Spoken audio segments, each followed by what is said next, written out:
Boa noite, queridos. Nós iremos para a segunda parte da série de mensagens Convictos à Graça. É por causa da graça que eu estou aqui de fato, viu, gente? Só para começar, né? O pastor comunicou que alguns dos discípulos iriam ministrar algumas mensagens há 2 semanas atrás. E a partir desse dia eu não consegui pensar em outra coisa a não ser graça e lei. Graça e lei. E eu queria começar ministrando que só existem 2 princípios de vida. Ou você vive pela lei, ou você vive pela graça. E eu queria que você olhasse para a pessoa que está ao seu lado e falasse para ela: ou você vive pela lei, ou você vive pela graça. Viver pela lei é: você obedece aos mandamentos e só assim você vai ser abençoado. A lei é baseada na sua própria obediência, no seu merecimento. Eu preciso fazer coisas para ser amado por Deus. Eu preciso ser alguma coisa para Deus, santo, separado, perfeito. Eu tenho que ser muito bom para agradar a Deus. Se fôssemos resumir o princípio da lei, é o princípio do merecimento. Eu preciso fazer alguma coisa para ser abençoado. Já viver pela graça é: eu recebo de graça sem merecer, pois eu sou muito amada. O que importa é o que Deus já fez por mim, é o que Deus é para mim. Porque à medida que me relaciono com Deus, eu vou sendo transformado. É ter convicção que Jesus já cumpriu todas as condições. Viver o princípio da graça é desfrutar do favor imerecido. Todas as pessoas que tiveram um encontro com Jesus, elas emitem sinais que são transformadas. Elas emitem sinais da graça. Vamos entender a partir da palavra de Deus hoje os sinais da lei e os sinais da graça. E eu queria começar pelos sinais da graça. Eu quero que a partir do momento que a gente começar a ler a Bíblia, você comece a refletir em cada versículo. E a palavra de Deus é como uma espada de 2 gumes. Ela atingiu o meu coração, ela vai atingir você. E a proposta dessa noite é nos levar para uma outra realidade. Então que cada um de nós estejamos abertos a isso. O primeiro sinal nós podemos ler em Lucas 7, do 36 ao 47. Se você conseguir acompanhar a partir do PowerPoint, é melhor, porque a versão é a mensagem. Lucas 7, 36 ao 47. Um dos fariseus convidou Jesus para um jantar. Ao chegar à casa do fariseu, Jesus tomou lugar à mesa. Uma mulher prostituta na cidade, tendo ouvido que Jesus era convidado do fariseu, apareceu no jantar com um frasco de perfume muito caro e derramou nos pés de Jesus. Chorando muito, derramava lágrimas sobre os pés dele. Soltando os cabelos, enxugou os pés do Senhor, beijou-o e os ungiu com o perfume. Quando o fariseu, dono da casa, viu a cena, disse consigo mesmo: se este homem fosse o profeta que pensei, saberia que tipo de mulher ela é. Jesus lhe disse: Simão, tenho algo para dizer a você. É mesmo? Diga-me. 2 homens deviam a um banqueiro. Um devia 500 moedas de prata e outro 50. Nenhum dos 2 tinha como pagar. Por isso, o banqueiro perdoou a dívida de ambos. Qual deles teria ficado mais agradecido? Simão respondeu: acho que aquele que recebeu o perdão maior. Tem razão, disse Jesus. Então voltou-se para a mulher, mas ainda falando a Simão, perguntou: vê essa mulher? Eu vim à sua casa e você não me trouxe água para os pés. Ela, porém, derramou lágrima nos meus pés e os enxugou com os cabelos. Você nem me cumprimentou direito, mas desde a hora em que cheguei aqui, ela não se cansa de beijar os meus pés. Você não me recebeu como é nosso costume, derramando azeite em minha cabeça, mas ela perfumou meus pés. Não foi assim mesmo? A razão de tudo é que ela foi perdoada de muitos pecados. Por isso está tão agradecida. Quem recebe pouco perdão mostra pequena gratidão. O primeiro sinal que estamos vivendo a graça é vimos que somos amados e amamos a Deus. Jesus ensina a partir dessa parábola a Simão que quem muito perdoou, muito amou. Quem sabe que tem muito pecado foi muito perdoado e ama mais. Jesus começa a explicar a Simão como ele foi recebido por ele. Vocês observam a diferença? Simão não fez distinção de quem era Jesus, mas aquela mulher recebeu Jesus de uma forma diferente. Ela lavou os pés de Jesus com suas lágrimas, com seu perfume. Ela enxugou os pés de Jesus com seus cabelos, enquanto Simão nem ao menos fez o que era a cultura daquela época. Jesus levou Simão a entender que a razão de tudo é que ela foi perdoada de muitos pecados. Ela tinha convicção que foi muito perdoada. Por isso ela estava tão agradecida. Quem recebe pouco perdão demonstra pequena gratidão. O primeiro sinal de que temos experimentado a graça de Deus é que essa pessoa, nós amamos a Deus, mas nós não amamos a Deus porque a lei manda, porque é um mandamento. Nós amamos a Deus porque nós vimos a graça, porque nós recebemos o perdão, porque somos amados e porque primeiro Jesus nos amou. Nós por si só não conseguimos amar a Deus. O que nos faz amar a Deus é ver o quanto nós somos amados por Ele, o quanto nós somos agraciados pela presença dEle, ver quanto somos amados. A partir disso, esse amor vai brotar naturalmente em cada um de nós. Nós vamos amar a Deus porque primeiro Ele nos amou, e esse não é um amor forçado, não é um amor manipulado, não é um amor automático. A partir do momento em que você vê a graça de Deus, você passa a amar a Deus naturalmente. Você passa a não ter mais como controlar o desejo de estar com Ele, o desejo de agradá-lo, o desejo de adorá-lo.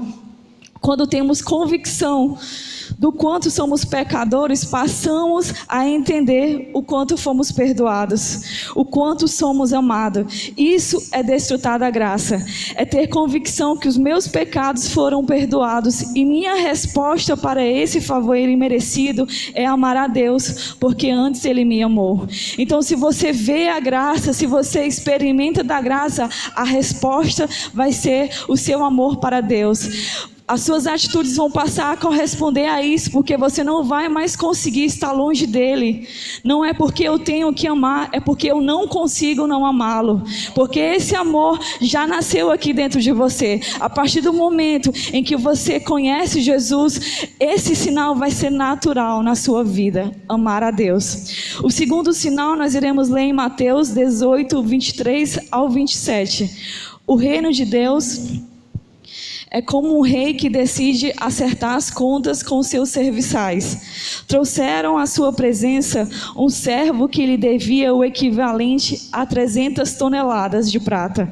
Ele não podia pagar uma dívida tão vultosa. Então o rei ordenou que o homem, com a esposa, filhos e bens, fossem leiloados no mercado de escravos. O infeliz lançou-se aos pés do rei e implorou: dai-me uma chance e pagarei tudo. Sensibilizado com o pedido, o rei o deixou ir, cancelando a dívida. O servo perdoado mal havia saído da sala quando se encontrou com um companheiro que lhe devia apenas 100 moedas de prata. Furioso, o agarrou pelo pescoço e ordenou: pague-me agora. A gente percebe aqui que existem dois homens. Quando a gente converte a moeda daquela época, a moeda de hoje, a gente entende que existia um homem que devia 20 bilhões de reais e um homem que devia 10 mil reais. Você pode falar: uau, é possível pagar uma dívida de 20 bilhões de reais? Eu acredito que nem vendendo todos os rins que tem aqui, né? Não é possível. Não é possível pagar uma dívida de 20 bilhões. Então o rei se compadeceu e perdoou aquele homem. Mas o que é interessante é que esse homem que devia 20 bilhões não conseguiu liberar perdão para o homem que o devia 10 mil. Você pode falar, uau, não parece injusto, não parece coerente. Mas o que acontece é que a realidade dessa parábola nos leva a perceber que nós temos uma grande dívida, mas essa grande dívida já foi paga. Você pode falar glória a Deus. Cada um de nós temos uma grande dívida, mas essa dívida foi paga.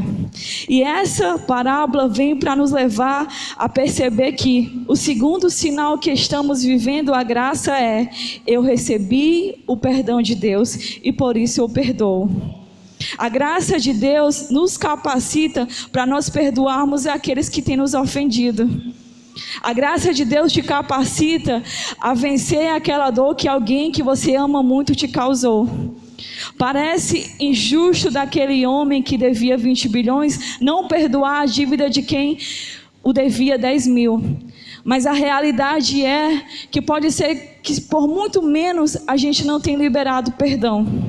E a partir do momento em que nós nos comportamos como esse homem que não liberou o perdão para o homem que o devia 10 mil, nós estamos impedindo que a graça esteja em nossa vida. Se você ler os próximos versículos dessa parábola, você vai perceber que o rei ficou sabendo que esse homem não liberou o perdão para o homem que o devia 10 mil.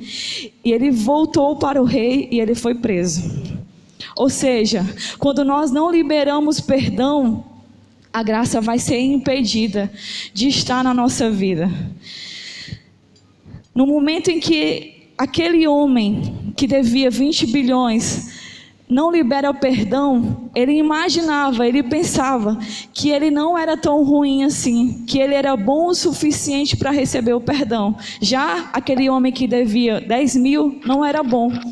Ele era ruim, ele era mau, então por isso ele tinha que pagar a dívida sim. Então todas as vezes que nós caminhamos na realidade do merecimento, nós perdemos a graça. E foi isso que aconteceu com esse homem. Ele achava que merecia e por isso ele perdeu a graça. Ele achava que merecia o perdão do rei, mas ele não se sentia capaz de liberar o perdão para o outro homem que o devia 10 mil. Então o entendimento não é a partir do merecimento, é a partir do que Jesus fez por mim. A graça me alcança. O terceiro sinal está em Lucas 19, 1:8. Jesus entrou em Jericó e caminhava pela cidade. Havia ali um morador chamado Zaqueu, o principal cobrador de impostos, que era muito rico. Ele queria a todo custo ver Jesus, mas a multidão estava no caminho. Como era baixinho, não conseguia olhar por cima do povo. Então correu adiante deles e subiu numa figueira. Dali poderia ver Jesus quando este passasse. Quando chegou perto da árvore, Jesus olhou para cima e disse: Zaqueu, desça depressa. Hoje é o dia que eu vou me hospedar em sua casa. Zaqueu pulou da árvore, ainda sem acreditar no que ouviu, feliz da vida com a oportunidade de receber Jesus. Os que presenciavam a cena ficaram indignados e reclamaram: como ele pode se sentir tão à vontade com esse bandido? Parado diante de Jesus, Zaqueu não sabia o que fazer. Gaguejando, disse: Senhor, vou dar metade do meu patrimônio para os pobres, e de tudo que eu roubei, pagarei 4 vezes mais pelo prejuízo.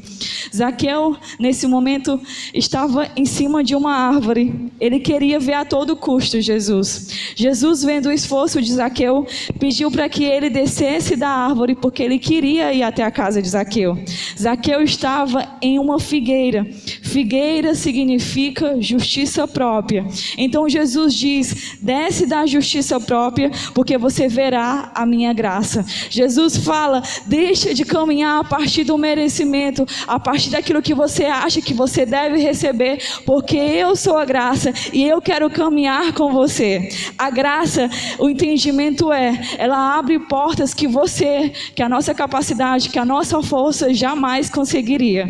O terceiro sinal que estamos vivendo a graça é generosidade. Você pode repetir comigo? Generosidade. Zaqueu tomou uma decisão imediata, como a gente vê nesses versículos. A partir do momento em que ele viu Jesus, ele decidiu dar metade dos seus bens aos pobres e fazer restituição de tudo aquilo que ele roubou, 4 vezes mais. Isso porque ele viu a graça de Jesus. Isso porque ele viu o amor em Jesus. Pessoas avarentas não viram a graça de Deus. Pessoas que não conseguem dar, não viram a graça de Deus e ainda não tiveram o contato real com o amor de Jesus. Não perceberam ainda o tamanho da sua dívida e o quanto receberam, por isso não querem dar. Jesus, se vocês concordarem comigo, em nenhum momento ele chega para Zaqueu e aponta: Zaqueu, você é um ladrão, você roubou o meu povo. É isso que Jesus faz? Em nenhum momento.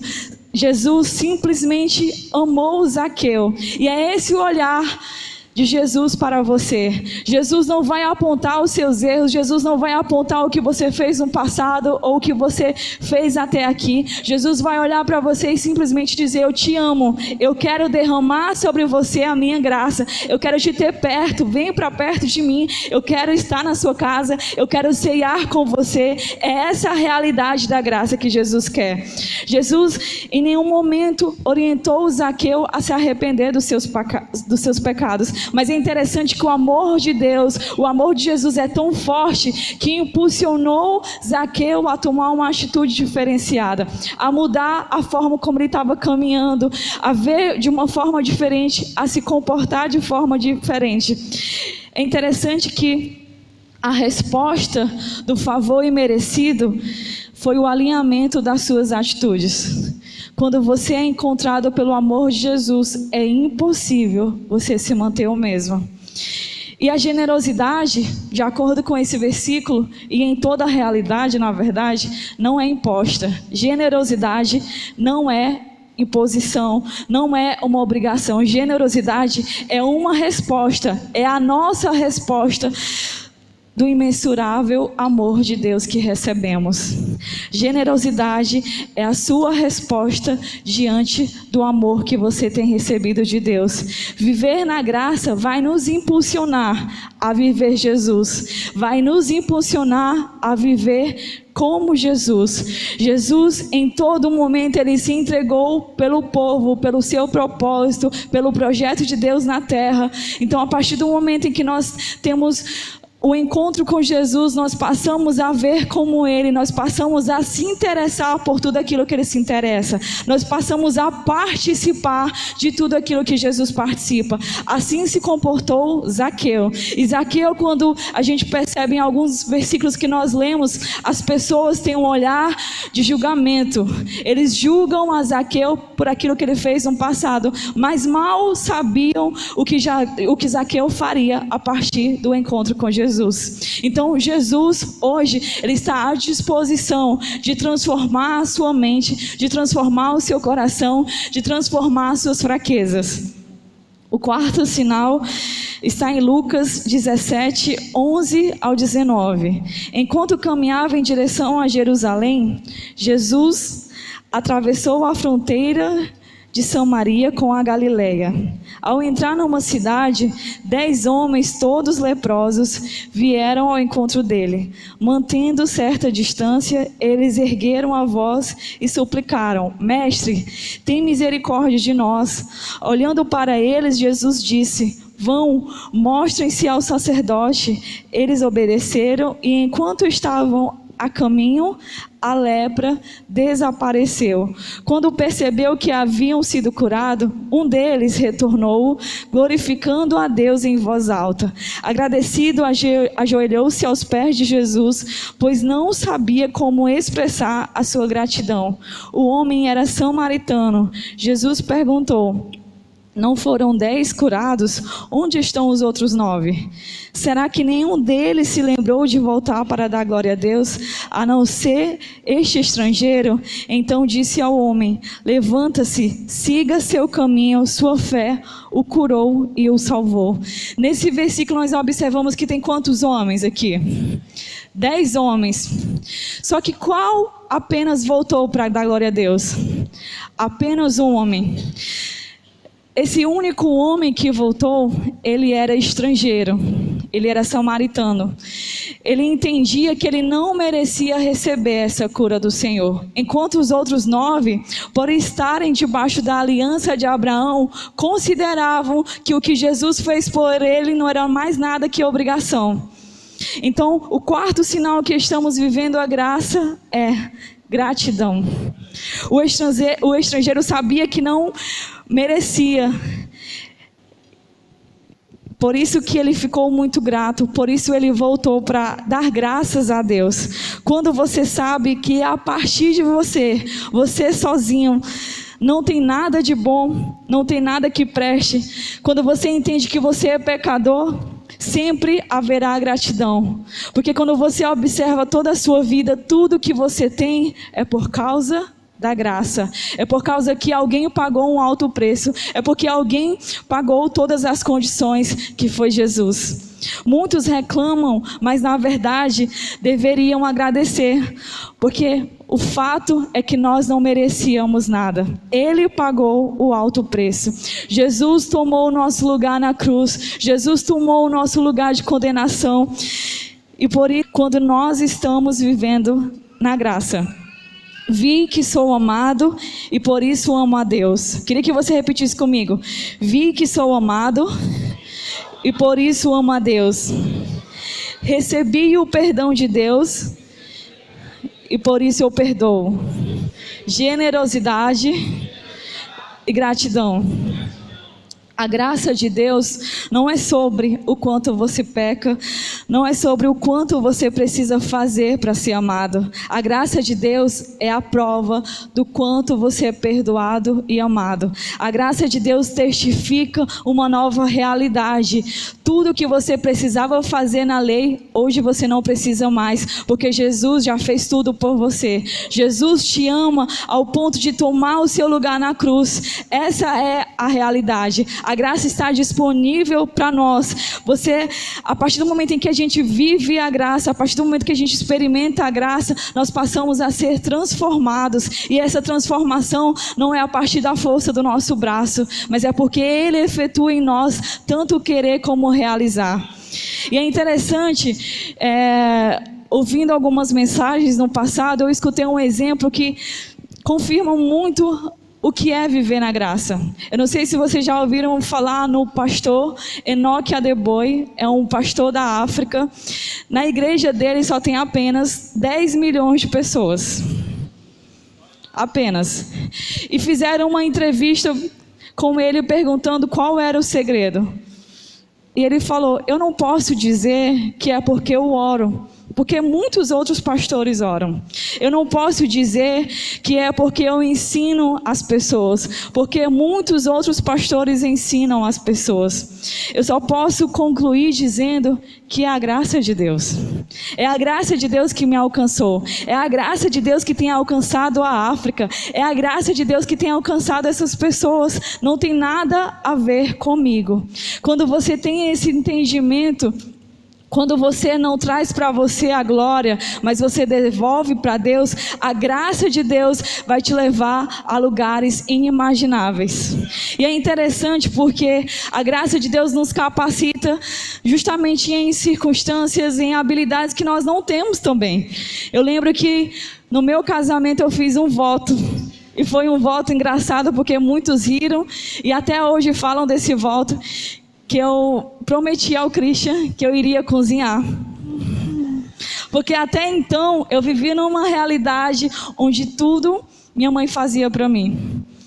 E a partir do momento em que você casa, adeus mamãe, né? Nesse sentido, tá, gente? Nesse sentido da comida e etc.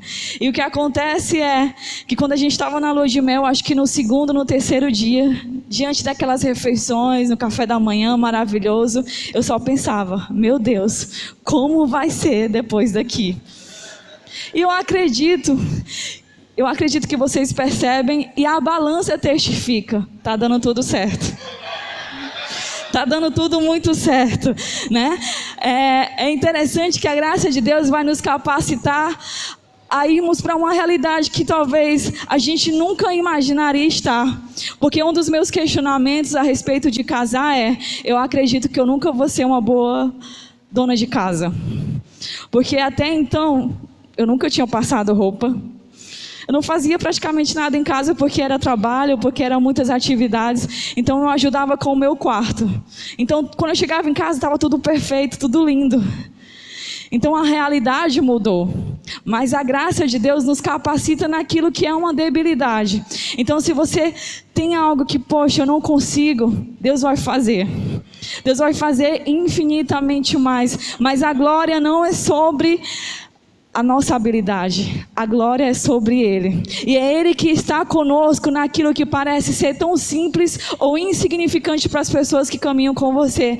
Mas se é importante para você e você quer se esforçar porque você quer agradar o outro, assim vai acontecer. Imagina se os nossos relacionamentos fossem embasados na graça, a partir do perdão, a partir da gratidão, a partir da generosidade. Com certeza a gente não teria tantos casamentos falidos, ou tantas pessoas se desviando da igreja, ou tantas pessoas deixando as células. A graça de Deus nos leva a ter um entendimento real sobre a qualidade dos relacionamentos. Não é sobre o que o outro faz para mim, é sobre o que eu já recebi e eu vou devolver gratuitamente, porque eu já recebi de Jesus. Se os outros não fazem para você ou não fazem a você, não importa, você já recebeu. Quando o entendimento eu já recebi amor, eu já recebi perdão, eu já recebi graça, eu já recebi tudo o que eu preciso, a realidade muda. O nosso comportamento muda. Então o entendimento da graça é esse. Os sinais da graça são esses. Tem inúmeros outros, mas eu queria me deter a esses. E eu queria, junto com vocês, entender também sobre os sinais da lei. Está escrito lá em Jeremias 17, 5 ao 6. A mensagem do Eterno: maldito é o homem forte que depende de simples seres humanos, que se acha capaz de resolver tudo no braço e põe o Eterno de lado com desprezo. Ele é como o arbusto do deserto, longe do solo bom. Ele vive sem raiz e sem propósito, numa terra em que nada cresce. Lei é tudo que depende de você. Lei é tudo que depende da força do seu braço. Lei é tudo que depende das suas habilidades, que depende da sua performance, que resulta no merecimento para que seja realizado, para que seja concretizado. E a gente vai entender alguns sinais que nós estamos na lei. E o primeiro que eu quero falar é sobre a justiça própria. Justiça própria funciona da seguinte forma: você acredita que é bom o suficiente. O pensamento eu orei, eu jejuei, eu tenho sido fiel em todos os cultos, eu tenho sido fiel em todas as terças mais, então eu preciso, eu quero, eu determino que Deus faça algo ao meu favor. O relacionamento com Deus é a partir da barganha. Eu faço tudo isso, então eu quero que Deus retribua fazendo o que eu quero. Na nova aliança define que tudo é a partir da promessa. O que for a oposição da promessa é lei.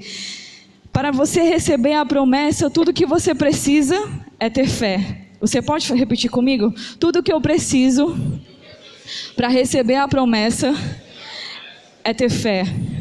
Não é sobre o que você faz, não é quão bom você é, não é sobre todos os seus talentos, é sobre o que Jesus fez por você. Então o entendimento não mostre para Deus o que você fez, mostre para Deus o que Jesus fez por você. A partir desse olhar, as coisas mudam porque a glória não vai ser para você, a glória vai ser para Ele. Então se você tem obtido êxito, glória a Deus, graças a Deus, é sobre Ele, é tudo sobre Ele. O próximo sinal da lei é murmuração. É o maior sinal da justiça própria, porque transmite a mensagem: eu mereço algo melhor do que eu estou vivendo. Por isso eu tenho o direito de reivindicar. Quem acha que merece alguma coisa, sempre está reivindicando. Quem vive na graça está sempre louvando, independente da circunstância. Quem vive na lei, vive sempre reclamando. Quem vive na lei passa a comparar o que acontece de bom na vida do outro. Quando o irmão ganha um carro ou consegue comprar um carro, o sentimento não é de alegria, de glorificar a Deus. O pensamento e o sentimento interno é: por que isso só acontece com os outros? Por que isso não acontece comigo? Quando um determinado irmão consegue galgar uma nova função, uma promoção na empresa, o sentimento é: Deus, eu tenho feito tudo certinho, por que essas bênçãos não acontecem na minha vida? A murmuração, ela vai caminhar muito na comparação. Por que não acontece comigo? Por que só acontece com outro? O que é de bom não acontece comigo. A murmuração, ela vai te conduzir a uma realidade de exterminar a graça, de exterminar o sentimento de gratidão, de impedir que você veja o quão bom Deus é na sua vida, o quão bom Deus é na sua família e em tudo que acontece na sua vida. E quando nós caminhamos murmurando, reclamando, a gente desfaz a graça de Deus. Nós desfazemos o poder da graça em nossas vidas. O terceiro sinal da lei que eu quero compartilhar com vocês é o medo. Quando você acredita que a bênção de Deus depende da sua performance, você vai caminhar fazendo incessantemente, porque você acredita que a bênção de Deus vem a partir do que você fez e você quer o resultado. E quem caminha na realidade do medo vai pensar que nunca fez o suficiente, o que nunca é bom o suficiente. Logo você vai ter medo do resultado. Quem caminha no medo não vai ter dificuldade de dizer sim para Deus, porque o sim para Deus vai te tirar da zona de conforto. Quem caminha no medo vai querer sempre ter o controle de todas as situações. Não vai conseguir dar passos ousados de fé, porque você quer ter o controle. O medo, ele vai nos impedir de nos levar a uma realidade onde Deus é o guia, onde o Espírito Santo é o guia. É interessante que quando eu soube que eu ia ministrar no domingo, o meu primeiro comentário com o Christian foi: que tal tu ministrar? Tu ministra no primeiro e no segundo domingo, maravilhoso. Porque eu posso fazer qualquer coisa, gente. Plantar a bananeira, fazer qualquer coisa, mas nada mais terrível do que o microfone. Mas isso porque eu ainda quero ter o controle. Mas junto com vocês, eu creio, nós iremos imergir completamente na graça. O medo tem o intuito de nos impedir de desfrutar completamente da graça. A graça está disponível, mas o que impede de nós vivermos completamente ela, uma das coisas é o medo. Então eu te convido a começar a permitir que o Espírito Santo que fala com você, você corresponda dizendo sim. Porque quantos em muitos momentos tiveram aquela vontade de dizer sim, eu quero liderar a célula. Vai e fala: uau, eu? Responde, gente. Eu quero cuidar de vidas. Eu quero servir no ministério de louvor. Eu quero servir no ministério de dança. Eu quero participar do Conexão Team. Eu quero contribuir para a construção do reino de Deus. Eu quero ser uma pessoa que vai estar servindo intensamente no ministério infantil. Muitas pessoas não conseguem dizer sim, porque têm medo de serem constantes, ou porque têm medo de não conseguir ser o suficientemente bom. Muitas pessoas têm medo de liderar, porque não sabem como vai funcionar após você dizer sim. Mas na verdade, não é sobre o que você sabe fazer, é sobre o que Ele quer fazer através de você, através do seu sim. Então, o meu convite para você hoje comece a refletir em todas as vezes que você queria, o Espírito Santo no seu coração disse, responda sim, e você disse não. Porque eu lembro de toda a minha jornada até aqui, quantos não eu dei, mas dentro do meu coração gritava pelo sim. E isso vai retardar o que Deus quer fazer nas nossas vidas. O sim vai te mover à realidade sobrenatural, à realidade extraordinária que Deus tem disponível para cada um de vocês. Então, o medo é um condicionamento de que nós ainda estamos vivendo na lei. Quarto sinal da lei, condenação. Quem vive debaixo da lei é a condenação. Quanto mais conhece o pecado, mais se sente condenado. Todas as pessoas que vivem na realidade do merecimento, em algum momento cairá na condenação. A força do pecado é a lei. Se a lei foi dada para nos trazer condenação, quanto mais condenação o cristão sente, mais ele viverá no pecado. E a realidade de Deus, a partir do momento que Ele liberou a graça para nós, é que nós sejamos livres, perdoados, amados. Essa é a convicção que nós temos que ter, convictos da graça. Quanto mais entendermos que somos perdoados, mais livres do pecado viveremos. O pecado não vai ser mais a força que você vai destinar à sua energia. Não, porque você é livre. A graça te fez livre. E eu queria reforçar mais uma vez dentro desses pontos que nós aprendemos como sinais da lei, justiça própria, murmuração, medo e condenação. Eu queria que vocês repetissem comigo: justiça própria, murmuração, medo e condenação. Isso, repete comigo, isso eu não quero na minha vida.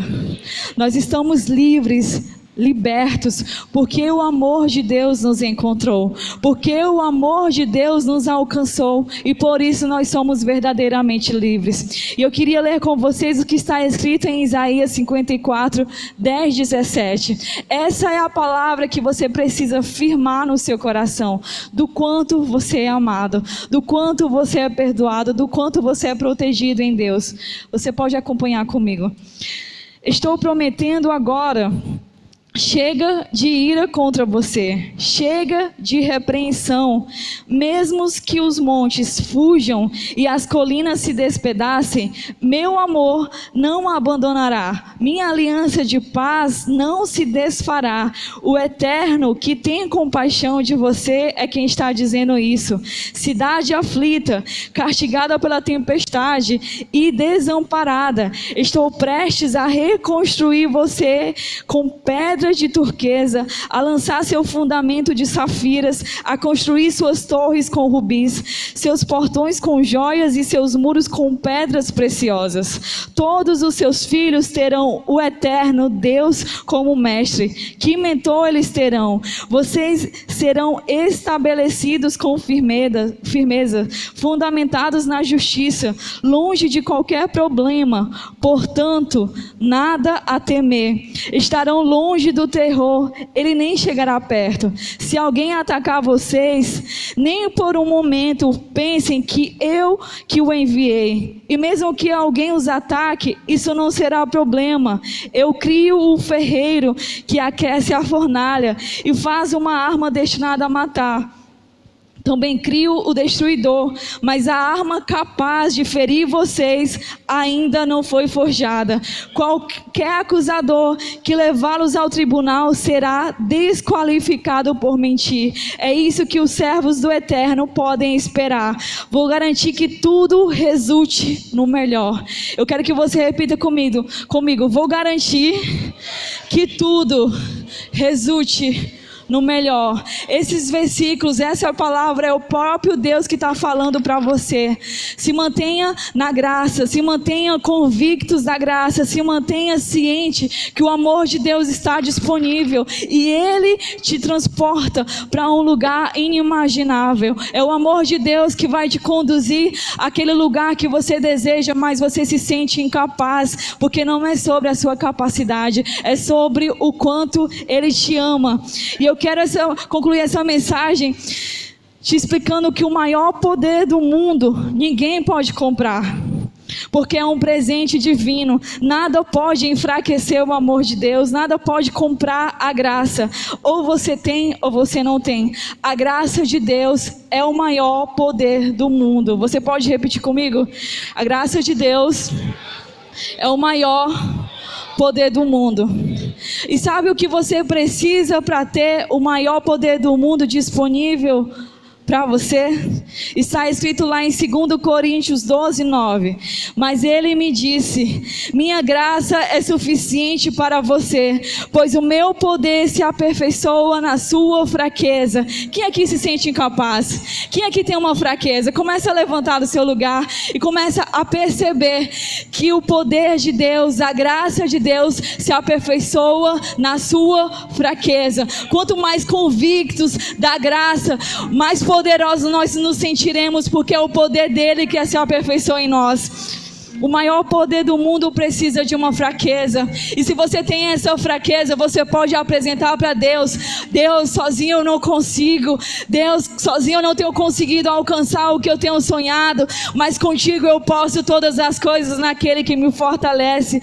A minha graça te basta, diz o Senhor. A minha graça te basta, diz o Senhor. Porque aonde abundou o pecado, superabundará a graça de Deus. Então não é sobre a sua performance, é sobre o amor de Deus, é sobre o quanto Ele te ama, é sobre o quanto Ele quer te abençoar, é sobre o ponto que Ele quer te tirar de onde você está e te levar para as regiões fantásticas, gloriosas. Deus quer te colocar como cabeça, Deus quer te colocar como referencial, como diferencial aonde você estiver. Mas não é sobre o que você consegue ou pode fazer, é sobre o que Ele quer fazer através de você.